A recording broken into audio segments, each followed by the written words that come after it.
If you're into skate culture and love a good photo zine, this one's for you.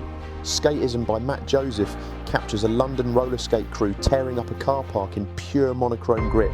Printed as an A5 stapled zine, it's small enough to slip in a pocket, but big enough for full bleed action.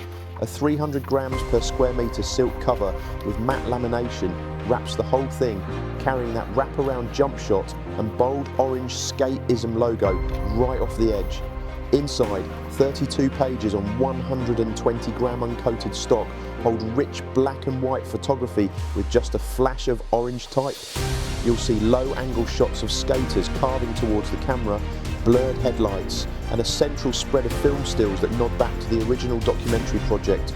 We supported Matt with sample packs, colour profile advice, bleed guidance and multiple test copies, then helped rebuild the wraparound cover so everything lined up perfectly in print.